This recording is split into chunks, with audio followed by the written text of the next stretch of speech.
Hi, I'm Jamie Poisson.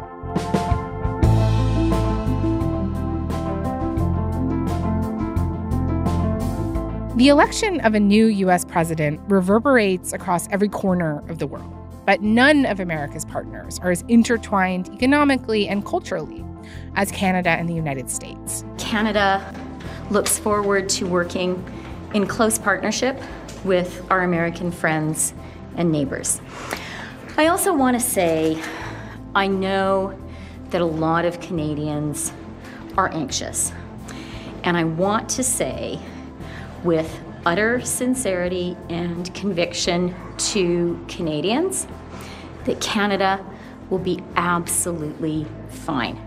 Millions of Canadians tuned into this American election and its aftermath for the spectacle of it, of course, but also to understand how a second term of Donald Trump could stand to impact them here in Canada. Trump policies on stuff like trade, immigration, and military spending, military alliances, will shape this country in the years ahead. To get a better sense of how the election of the 47th American president may stand to impact you, I'm joined today by my colleague Alex Panetta in Washington and Peter Armstrong here in studio, senior business reporter.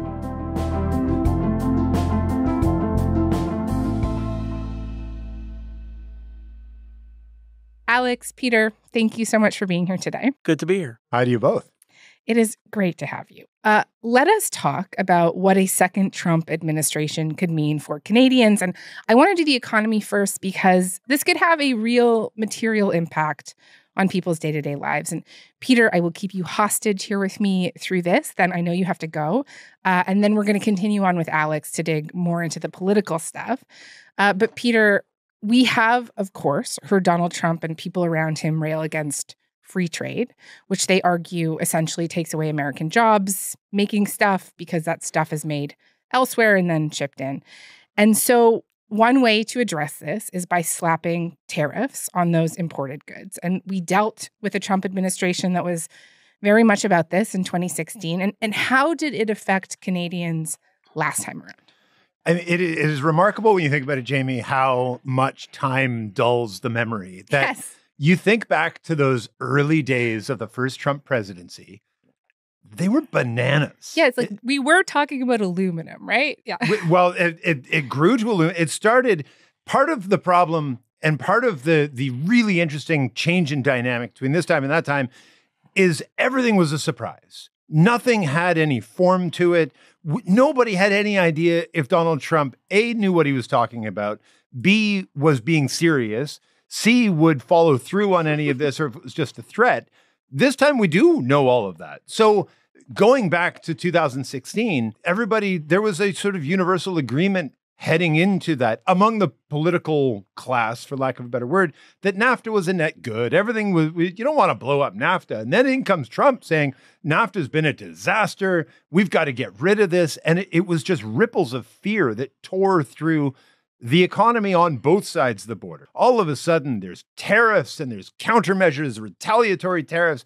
It was absolute chaos. And a lot of the chaos was because we didn't have a clear sense of what was true, what was real, and what was used as a threat. And as it turns out, it was this weird hodgepodge of all of it, all at the same time.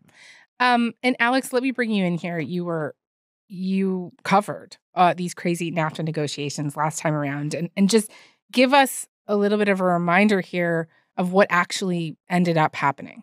Yeah, so there's this view in hindsight that the new NAFTA, USMCA, most people in the United States call it, it was a bit of a nothing burger, that it was not a drastic or dramatic departure from what existed before. But I take a slightly different view. I think there were some materially significant differences in this new agreement.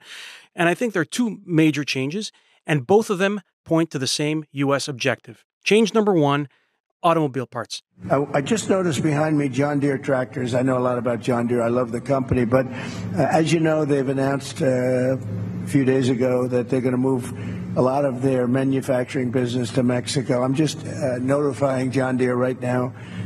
If you do that, we're putting a 200% tariff on everything that you want to sell into the United States. And the rules have been rewritten to sort of make it slightly less advantageous for a car manufacturer to build a plant in Mexico. It's not completely disadvantageous, but there are incentives there to steer manufacturing to higher wage jurisdictions, particularly the United States, with the way the rules have been written. Number two, there is permanent uncertainty embedded in the new agreement in different forms. Form number one, they got rid of the investor-state dispute settlement mechanism with Canada. Second thing that they did is they made it necessary to renegotiate the new agreement every decade or so. So you don't really know whether it's going to exist forever. What's the goal of that? To steer manufacturing back to the United States. So, businesses might be worried about building a plant in Canada or Mexico because they don't know if NAFTA will be there or USMCA will be there forever. So that's what we have. Generally, an agreement that's been tweaked from what existed before, not a dramatic change, but just a couple of changes aimed at advantaging the United States manufacturing sector.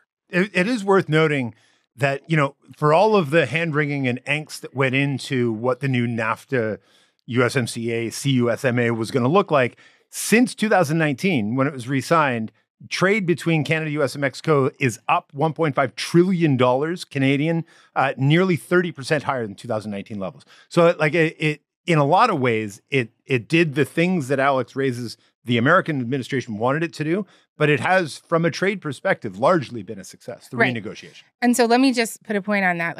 From an economic perspective, how much did the last Trump administration affect people's lives here when we talk about trade? They did. And a lot of it was this, right? That stat I just gave, that we've seen a massive increase in trade. The trade between those three countries had been relatively flat for the 5 years leading up to the renegotiation. Now we've seen this spike in trade as the rest of the world starts to kind of deglobalize. Back then, it was all of that uncertainty, right? I remember I was doing the business show at the time. I was talking to businesses every single night who were talking about how hard it was to do business, how unsure they were about whether the market was going to be open to them, what that meant. And, not to get too deep in the weeds on this, but remember that small and medium-sized businesses make up like 70% of private sector employment in Canada. These are the lifeblood of the Canadian economy, and 75% of Canadian exports go to the United States. So we really count on that market, not just existing, but being kind of easy and without barrier. And there was a ton of barrier. And that was right up in the face of every small, medium, even large business owner that we spoke with throughout that period. Where we got to, I think most would say, oh yeah, it worked out pretty good. But in those years of uncertainty and trade war and aggressive, we don't know what's going to happen, it was really tough on people.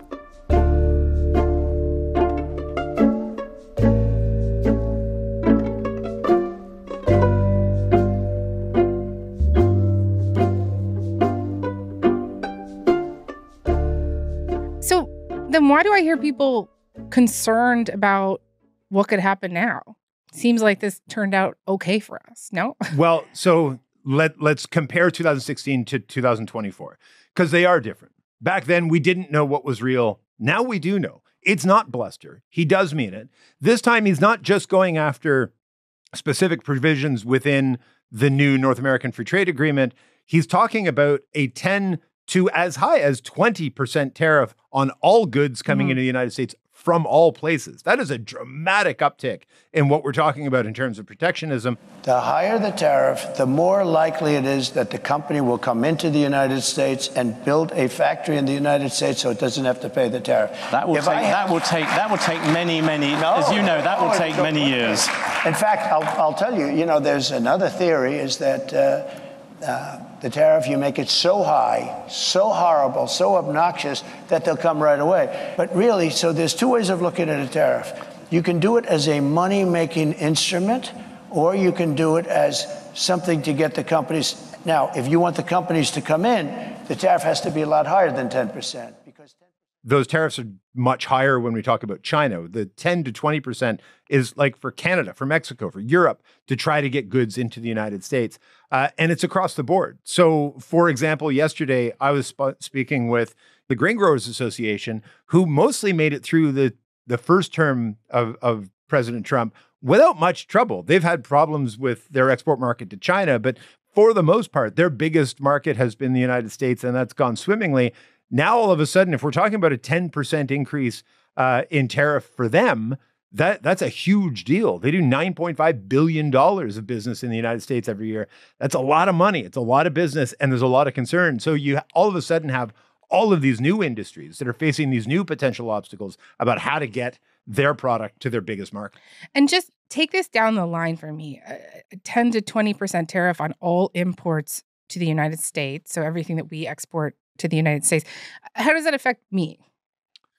Well, in a couple of ways. One, when trade sort of tightens up, and we've seen this over the last number of years, that we are going through a period of deglobalization where, even just before the Trump presidency, everybody was talking about expanding trade and opening up new free trade deals, and that if we did better open free trade with China, that China would become more like us. None of that panned out, and we're starting to see those trade deals crumble a little bit. Not all the way and not give way, but start to erode a little bit. And shipping lanes have been a disaster since COVID, but also because of, accidents and climate change and all of these other things that are going on.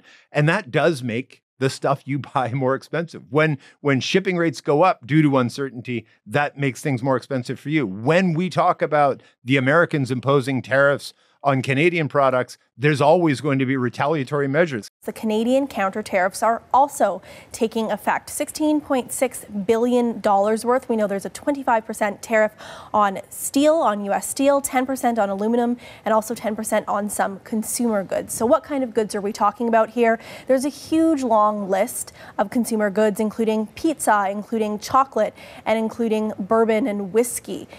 If it seems a little bit random, there's quite a lot on that list of consumer goods.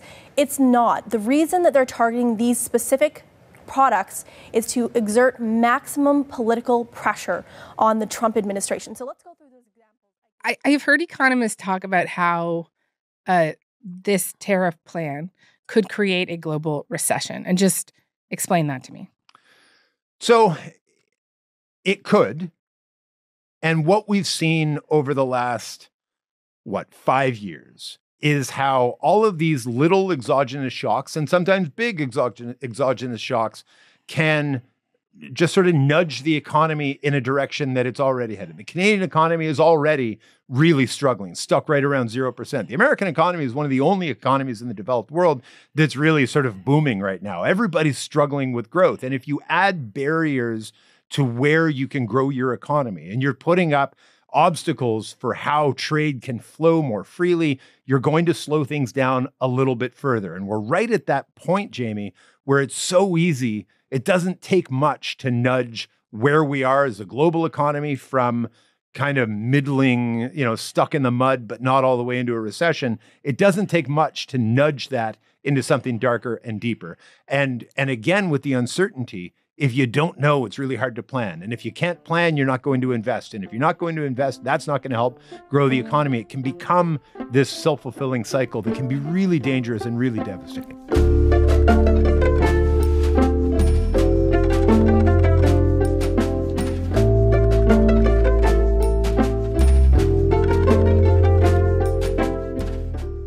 Alex, I know you've spoken to a lot of Canadian officials about how they're preparing here. Tell me a bit about what they're saying to you. How are they feeling post-Tuesday? How are they feeling? Yeah, so I'll tell you one thing. Peter mentions the uncertainty. I mean, I would argue that that's part of the objective. It's the feature, not the bug, of Trump's trade policy. And all you got to do is look at the writings of his trade czar, Robert Lighthizer, in his own book, talking about this global tariff plan, how he wants these tariffs to go up every single year until the United States is importing fewer products.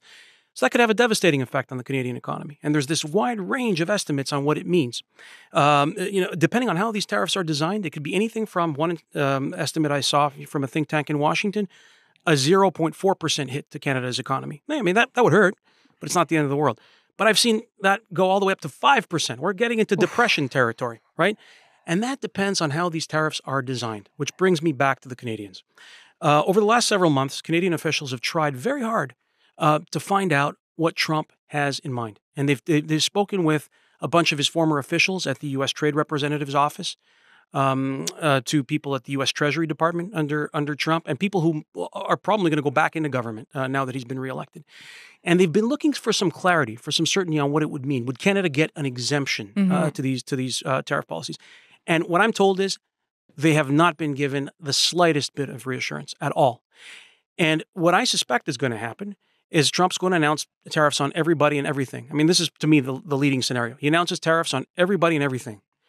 They don't take effect immediately because it doesn't necessarily make sense that you'd put tariffs on, I don't know, like watermelons from Central America in January, right? Like there's no strategic incentive for the United States to drive up the price of watermelons in January. Right. Nor would I see a Republican like Trump imposing a tariff on Canada's number one export to the United States, oil, basically a carbon tax, right? I can't imagine that.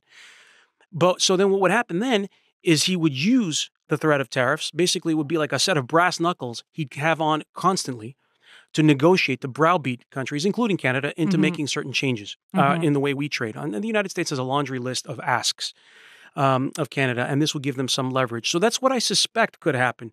But the details really matter, including how Canada retaliates. I mean, I'm told the sort of the predominant thinking, the prevailing thinking is you have to retaliate, because if you don't, you're walking around with basically a kick me sign permanently affixed to your face for the rest of your life.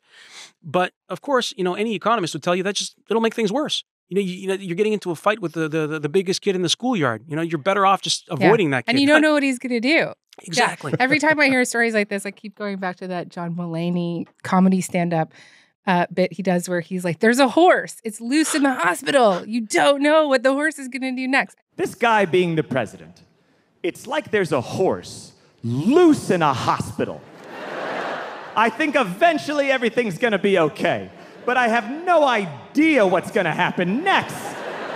And then for a second, it seemed like maybe we could survive the horse. And then 5,000 miles away, a hippo was like, I have a nuclear bomb.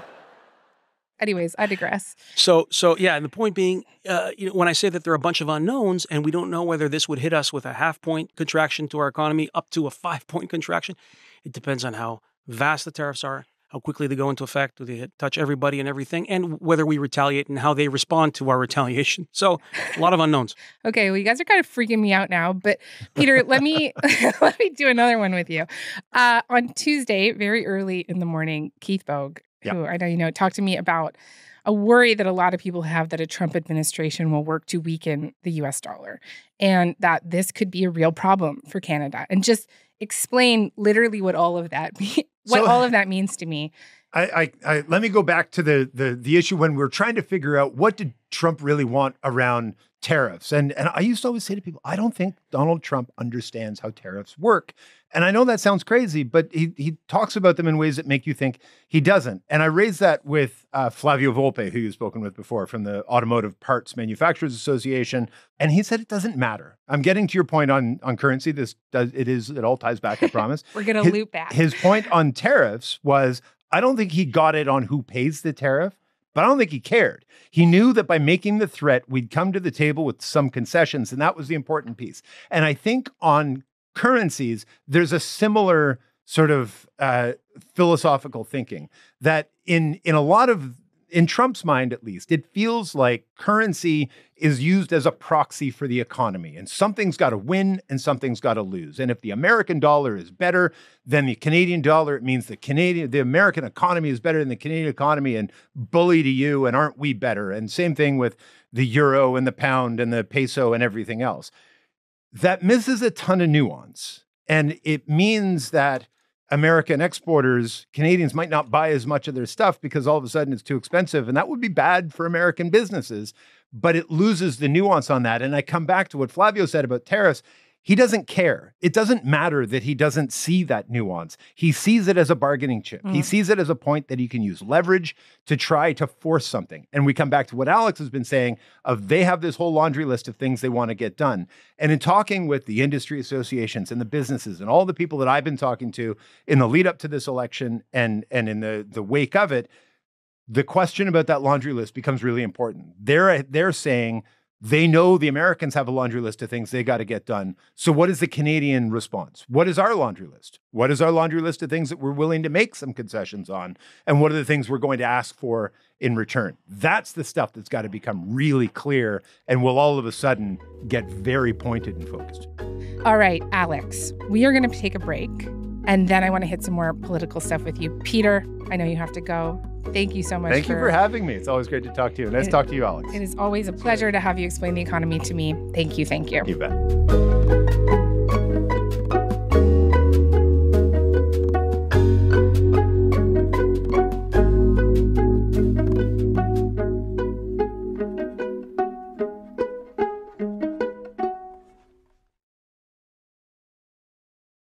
Okay, we are back. We are back with Alex Panetta. And Alex, I want to talk to you about some other issues here in addition to the economy. Donald Trump's flagship issue was really illegal immigration. Trump has committed to the most restrictive deportation program in American history on day one of his administration. And talk to me a bit about how that actually could impact Canada. Well, he's talking about deporting more than 10 million people, which I don't know how that would work. I don't know if it's feasible. I don't know what it would do to the U.S. economy. Maybe he'll do something slightly different, such as be so harsh and so brutal with a small number of migrants, like he was in his first term, separating families, that it dissuades more migration. But if he actually embarks on a mass deportation program, I just look at the numbers, the population size. I mean, Canada's immigration debate was inflamed over a few tens of thousands of people at Roxham Road. Despite signs at Roxham Road warning it's illegal to cross, for years people did it anyway because of a loophole in the Safe Third Country Agreement, which prevents people from claiming asylum in Canada at regular crossings if they landed in the U.S. first. I mean, that's nothing. It's a drop in the bucket compared to what Trump is talking about doing. We were bringing in a couple 100,000 people in Canada, and that appeared to be too much for our infrastructure and housing pool to handle. Now, imagine if just a small fraction of 10 million people looks north and says, "Well, I'm going to apply for asylum in Canada before getting kicked out." I mean, heads towards Roxham Road. That could place unimaginable strain, and not only on our infrastructure, but our politics. Yeah, and we're talking about Roxham Road, so this is a border shared between Quebec and the United States, and just talk to me a little bit more about what could happen with our politics. So, I grew up in Quebec, so I kind of tend to see things through that prism sometimes, and I do believe that Donald Trump could become a player in our own national unity debates. You have a Parti Québécois government in Quebec that is apparently a government in waiting. It's leading the polls. It's talking about maybe holding another independence referendum. And it's talking a lot about migration, about using the need to control Quebec's own borders and wrest that power away from Ottawa as a reason for Quebec independence. You take that, you take this laundry list of issues Trump is going to ask for in exchange for relieving tariffs. Dairy is going to be one of them. And I could just see the Parti Québécois saying, "You're selling us out. You're selling out rural Quebec in exchange for, sparing Ontario's car factories of these tariffs." This could become a real fault line in Canada, the stuff that we have to do with respect to Trump. So that's something to keep an eye on. Let's talk about our national security a little bit. Donald Trump has historically been pretty forthcoming about his attitude toward NATO, this belief that the U.S. is carrying too much of the financial burden and that he may want to reduce that load. Do you think there's a world in which he ends up really disinvesting from NATO in a real way or leaving NATO altogether? And what might that mean for Canada? Yes, I don't necessarily see him reducing U.S. military spending. What I see is him doing a version with defense, what I alluded to earlier when it comes to trade, which is to intentionally create uncertainty, to do the things that he's already doing, which is to say, well, I might not defend you if you get invaded. I might not help you if you get into trouble with another country, if you're not spending on your own defense. Mm-hmm. And that's obviously, an issue when it comes to Canada. I talked to somebody who's rumored to be in the mix for Trump's potential next national security advisor a few months ago. And he told me, clearly Canadians don't care about their own defense. It's been, it's like pulling teeth trying to get you guys to spend more quickly, especially in the Arctic where we have old equipment that needs to be refurbished. Well, maybe we're going to need to change the nature of our incentives or threats, including maybe threatening tariffs or threatening to kick you out of international meetings like the G7 or something like that, just to get your attention so that you spend more on defense more quickly. Okay.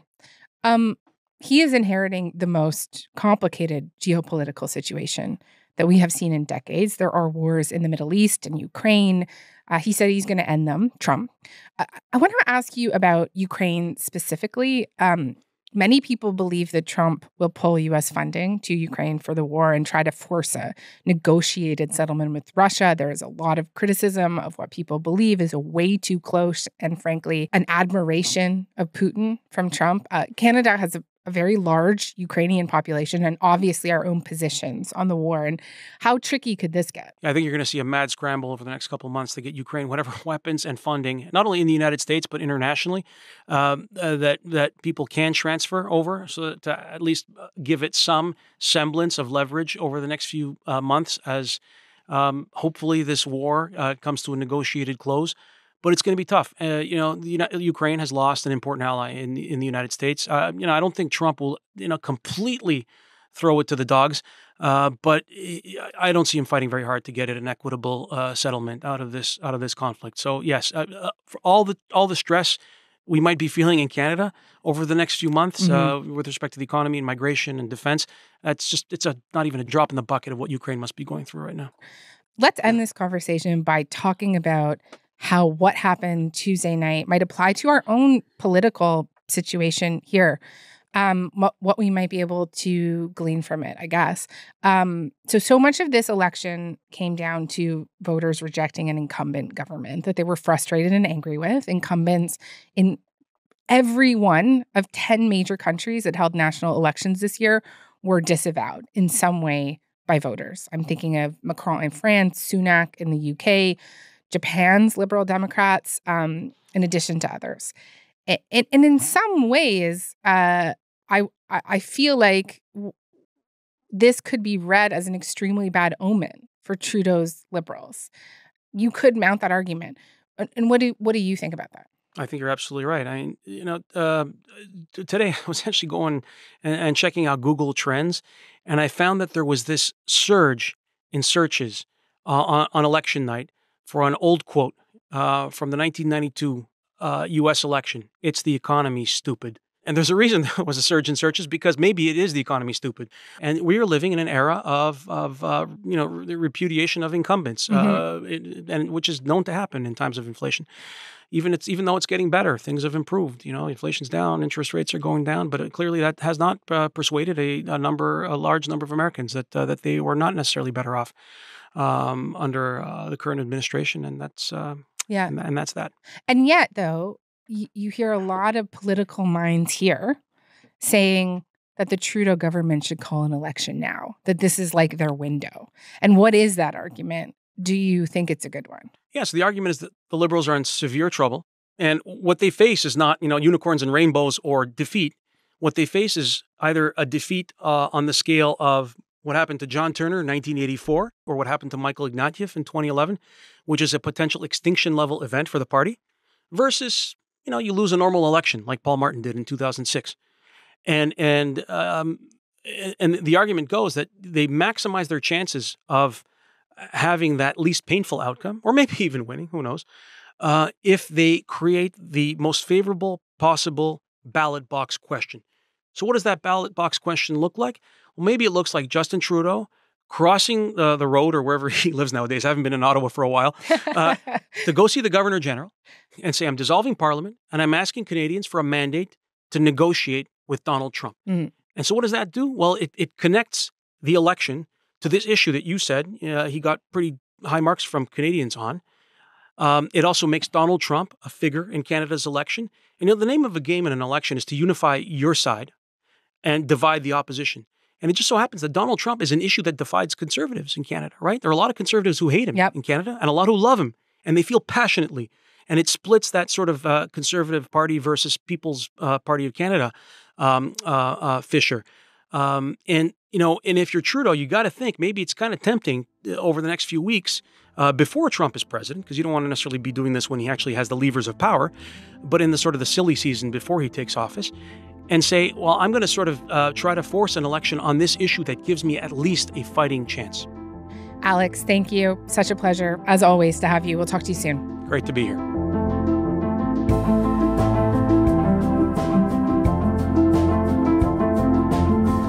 All right, that is all for today. I'm Jamie Poisson. Thanks so much for listening. Front Burner was produced this week by Joyita Sengupta, Matt Amha, Matt Muse, and Ali James. Sound design was by Mackenzie Cameron and Marco Luciano. Music is by Joseph Shabason. Our senior producer is Elaine Chow. Our executive producer is Nick McCabe-Locos. I'm Jamie Poisson. I'm very pleased that it's the end of the week. Thanks so much for listening, and we'll talk to you next week.